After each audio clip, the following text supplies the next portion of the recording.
Greetings. It's 12 noon Eastern Time. The Banjo Licks Hotline has begun, and today we are going to start talking about, we're going to start out talking about the blues and what you can do to vary up the chords you're playing over the blues. Blues like Foggy Mountain Special, that's a great example. My name's Bennett Sullivan, by the way. I'm the founder of Banjo Licks, banjolicks.com, where you can learn licks, songs, backup, all with a focus on learning by ear. And I just believe that to be the best way to learn music. And today we're going to talk a little bit about some theory. We're going to dive into the blues. If you have any questions during this, you can put something in the comments area wherever you're watching, if that's on YouTube or Facebook or Instagram. And I'm going to dive in with the 12-bar blues. So if you don't know what the 12-bar blues is, it's a 12-bar form, a 12-measure form that has, at its basic level, it's got 3 chords. It's got a 1 chord, a 4 chord, and a 5 chord. And in the key of G, you've got G,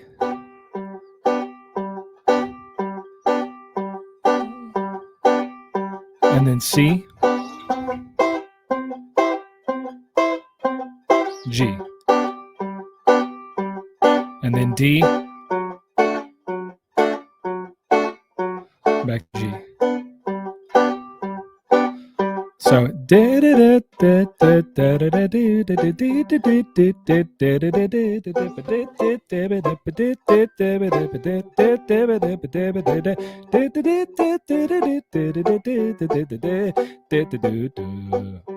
right. So we've got 1, 2, 3, 4, 1, 2, 3, 4. 8 times on the G chord, 4 times on the C chord. 1, 2, 3, 4, and then 4 counts again on the G chord. 4, 1, 2, 3, 4, and then the D chord for 4 counts. 1, 2, 3, 4, 1, 2, 3, 4. So everything's held for 4 counts except for that first 8 counts of G.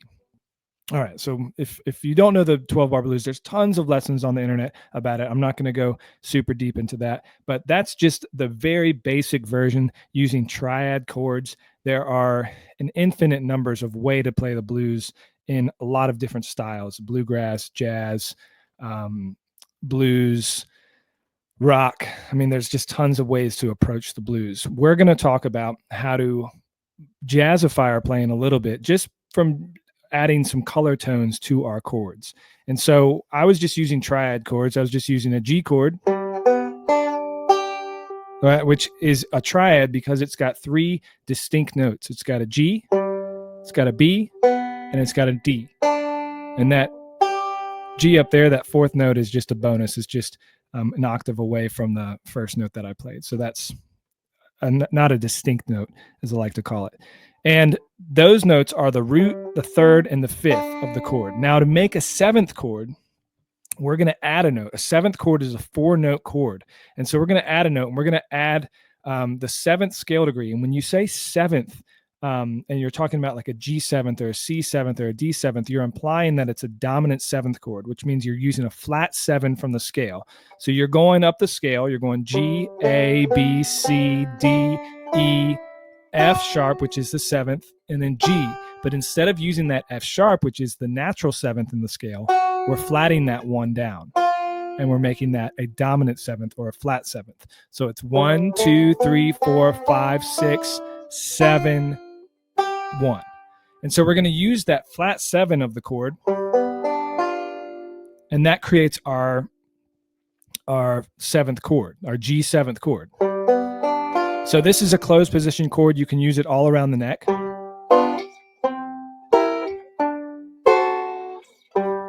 And all I'm doing there is I'm barring the 1st and the 2nd string with my index finger and then putting the other notes of the G chord on there. So now for your 7th chord, you have a G, a B, a D, and a F natural. Like that. And there's a lot of different variations on that chord. I'm going to show you a couple of my favorite 7th chord positions. The first one is just the inversion of this chord. So instead of playing the 7th note, that F natural on the first string, I'm going to play it on the fourth string, which means this G note is going to go to the higher G up here. So I'm just changing that F natural to that F natural down there, and then the G note is going to go up here. And that looks like this. That's a really cool chord.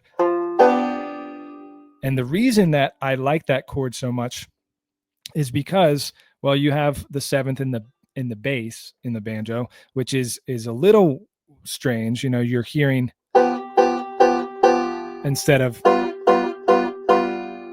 for me, that just sounds a little bit chunkier and a little bit more, there's a little bit more tension there. And there is an interval in the seventh chord that creates that tension. And so we've got F natural and then a B, and that creates a tritone interval, which is a sharp 4 or flat 5 interval, and that creates this dissonance, as opposed to you hear the thirds together and that sounds more pleasant. It gives you a more pleasant sound. With the seventh chord, you have this tritone, which creates the essence of the tritone. And it's really important for this next step too, is you always want to include when you're building these chords, because we only have 4 strings to work with. I mean, fifth sometimes, but we usually only have 4 strings to work with on our banjo neck. If you exclude this this fifth string, you want to always include your third in the chord and always include your seventh in the chord, because those tell you if it's a major chord. Your third will tell you if it's a major chord or a minor chord, and your seventh will tell you if it's a major seventh or a dominant seventh. We're only talking about dominant sevenths today. So this is one of my favorite positions. That's a good one. You bar across the third fret, and then you've got your B natural, your third on the third string, and you've got your pinky on the fifth fret first string. That's a G seventh. Another great G seventh is up here on the ninth fret, and this is a little bit of a stretch. Again, you have the third and the seventh in the bass on this one. You've got the seventh now on the third string, and the third is on the fourth string. But this position is kind of based out of this major position here. And I'm going to put my middle finger on the ninth fret, fourth string. My ring finger is going to go to the 10th fret, third string. And then my index is on the G note on the second string, 8th fret. Sometimes I get these numbers confused. My pinky is going to stretch out to the 12th fret, first string. So you don't have to get that. I mean, it sounds like Deep River Blues. It is the Deep River Blues chord.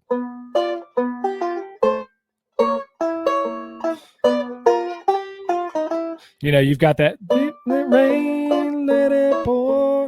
So that's the Deep River Blues 7th chord. Let's call it that. That's a great one. And then you've got this one down here. And of course, there's so many more. You can get the stretch ones here. That one's a great one. You can also get this one right here. You can also get this one right here out of the bar shape. So if you have the bar here, and then you're just moving this root down 2 frets, and you've got a 7th chord.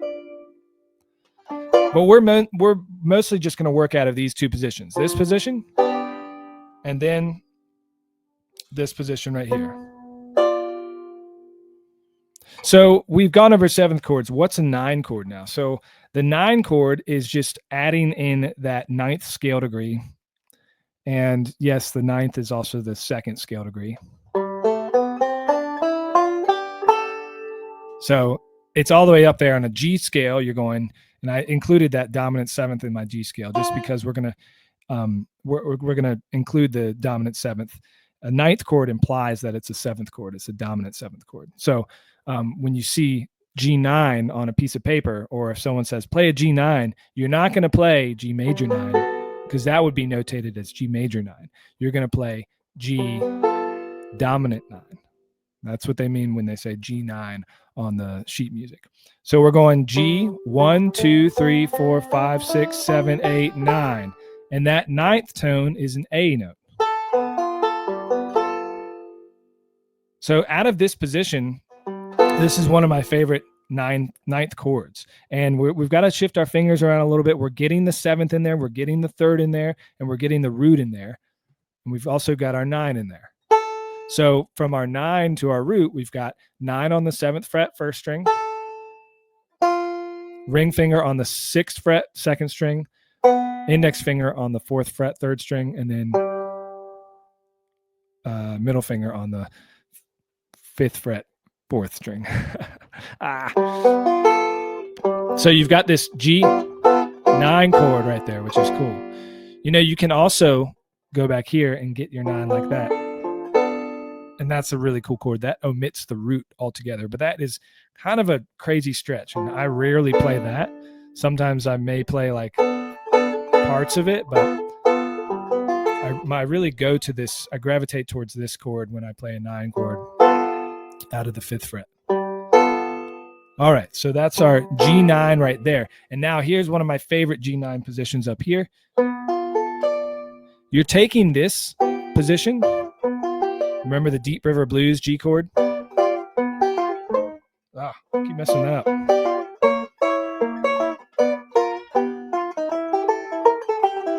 So you're playing that G9, that G7th right up there. To make it a 9 chord, we're going to move our root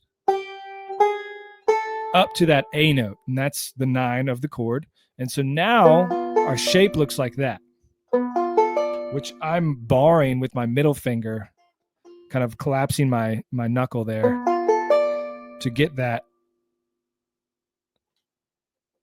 bar over the 10th fret. So now we have our 5th on the first string, 12th fret, our 9 on the 10th fret, second string, or 7th on the 10th fret, third string, and our 3rd on the 9th fret, 4th string.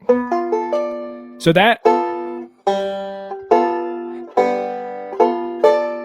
there's no root in this chord, but you can rely on the bass player, hopefully who is playing the root, or the guitar player, to be playing roots in the chords in a bluegrass setting. So let's just use these two positions, these two ninth positions, to go over like what the blues now sounds like. And I'm going to use this G9. I'm going to use this shape that I went over for G9, but I'm going to move it up to the 10th fret. Now that's C9. So I've got our G9 right here, and then C9 right here, right? And then the rule is, you know, if you've got a C9 at the 10th fret, you can move it up 2 frets and you've got a D9. So that's our D9. C9, G9. Ooh, sounds cool. So Foggy Mountain Special. 1 with 9 chords. 1, 2, 3, 4.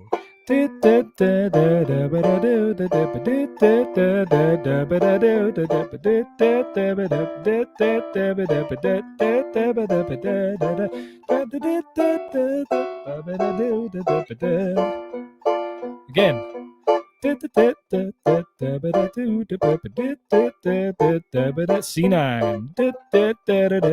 Jack to G9, D9, back to G9. All right. So we've got our 7ths, our 9s, and we're going to move on to our 13s. But before we do, I want to see if anybody has any questions. Just type that in the old chat box there.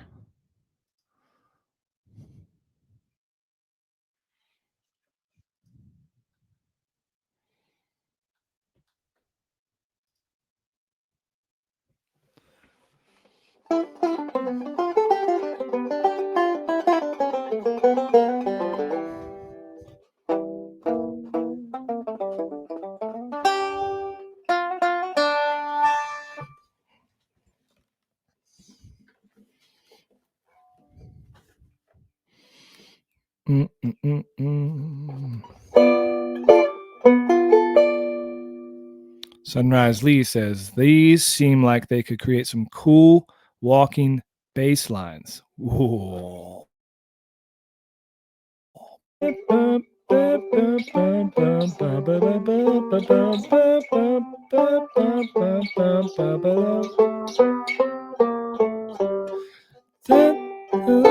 Clint, hey man.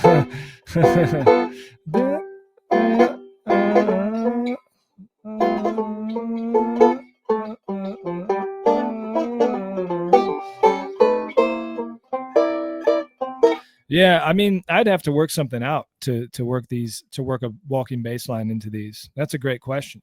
Like on a different type of a blues where the chords change a little bit more often, like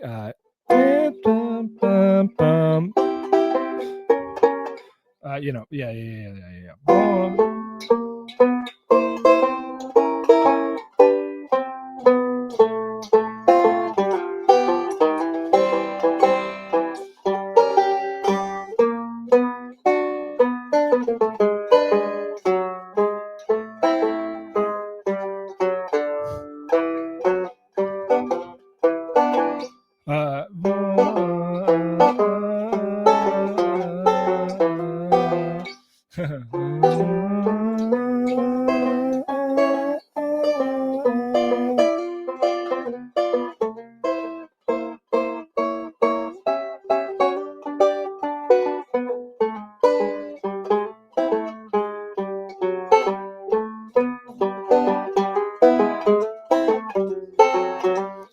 It's really difficult, but more changes in there makes it a little bit easier to do walking bass lines.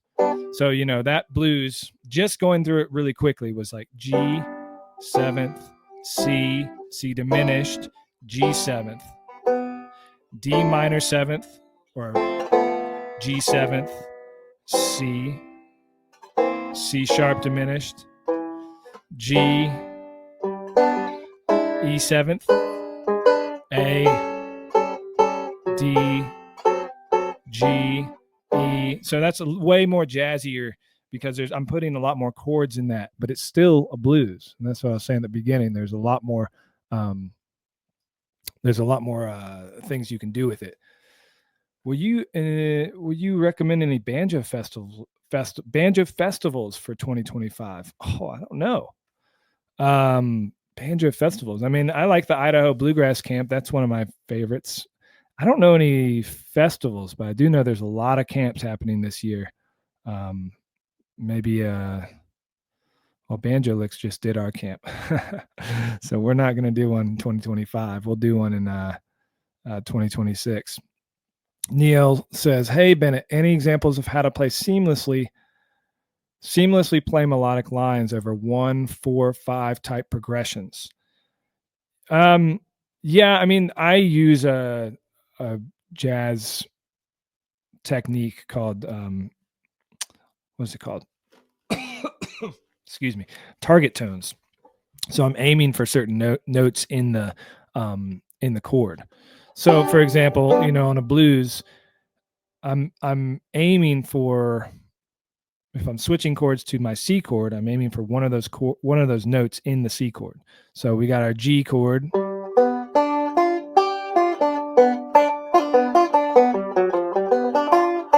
Now I'm switching to a C chord now, and I can go to my E note, or I can go up to a G note, or I can go to a C note, or if I'm including the seventh in this exercise, I can go to a seventh. So if I'm going,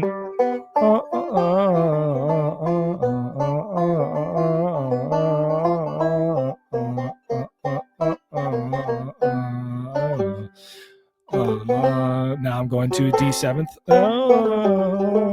So I'm really aiming for these target tones. That's got to be a whole nother lesson to go in depth on that. But if you look up target tones on YouTube and look for some jazz lessons on that, that's going to help you kind of understand what different possibilities are. Also, I've learned so many melodies and so many songs by ear that like you start to get these ideas coming to you as you dive into a song that you're working on. And absolutely recommend that, combining the theory with the, like tough, like ear training and melody learning stuff. That's a good question. I'll work that into a lesson soon. Okay, before I go, I want to go over 13 chords, because 13s are really fun, and they add even more color to your now that you know 9 chords, that will add even more color. So a 13, it sounds like way up there off the charts in the scale, but yes, it is. And we'll have to find where that 13 note is for each of these chords. But essentially, it's the 6th tone. So we're going to go 1, 2, 3, 4, 5, 6, E natural. But I'm going to keep going up to the 13 just so you can see where that 13 note is. 1, 2, 3, 4, 5, 6, 7, 8, 9, 10, 11, 12, 13. Right? So that's our 13th note. And that's the note that we need to add into our chord. And that's an E natural. And then we're talking about a G chord now. So we've got our 7th and we've got our 3rd. And now I want to keep my 9 and my 13 in there. So what I'm going to do is, instead of playing like that, I'm going to add in the 13 right there. So that's, now we're getting into like modern jazz. Like, this sounds really cool, but you don't know what it is because there's no bass note and there's really not a lot of reference there for what it is. And it could be a lot of different things. But since we're in the context of a G blues, we're going to say that's a G13, because I've got my 3rd, I've got my 7th, I've got my 13, and I've got my 9. Technically, you want your 13 to be above your 9, but we're playing with 4 strings here, so we're just going to make it work. And this is especially juicy, especially dissonant, because you've got this tritone interval. You also have a second interval, or a minor second interval, or really a minor 9 interval. Sorry, I'm messing this up. Major 7th. Major 7th interval. Anyways, either way, it doesn't matter what the interval is. It sounds like this. So there's some dissonance there. That's an F natural, and that's an E natural. So you're getting dissonance there on the 4th string and the 2nd string. And then you also have dissonance, added dissonance with the 3rd and the 7th, creating that tritone.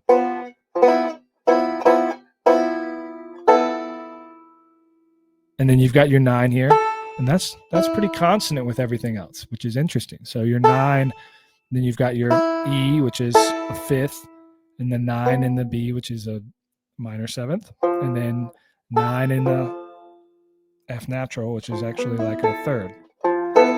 So that's a 13, G13. Boom. It sounds wild for me to sing it and play it. And then let's see if we can get a C13. All right, so this is one of my favorite 13 positions. Another good 13 position is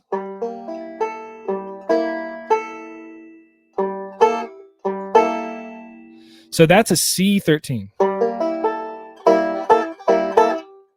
And now I'm getting that C7th right here.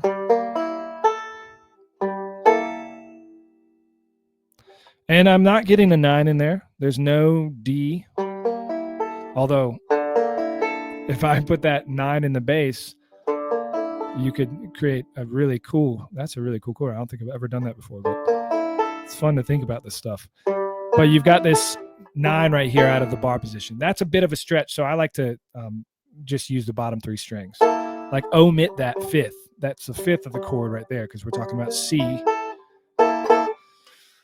And then you've got D9 right here. Or D13, sorry. D13. And then back to G13. Ooh, so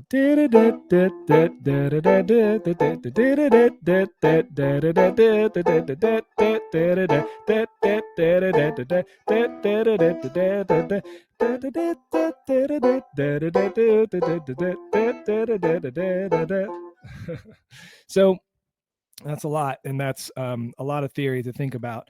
But the way that you can kind of like use these in a practical bluegrass setting, like that's a a valid question to ask. And there's use it with your try to be tasteful with it. And what I mean by that is don't use it a lot. I would use fragments of these chords. So like knowing that this is a G13 is helpful because you're like, okay, I can use different parts of this chord. Like maybe I don't even include the 7th in there, or maybe I just do that. Don't even include the 3rd, or maybe I just do that, and just play the 5th string in there.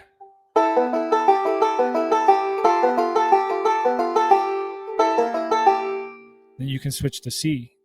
But, I don't know, learning this stuff is just fascinating for me. That's why I like to share it. Because it's fun, and I think it allows us to create some more unique tones on the banjo that we're not used to making in the bluegrass environment. We're used to triads and 7ths. Stick to that. Major 7ths, not really a thing. 9s, sometimes a thing, and you hear that in melodies. But chord-wise, the 13s and then you can get into altered chords and stuff. And we'll maybe do a part 2 of this lesson on altered chords, because there's a lot of different sounds you can make from getting altered chords.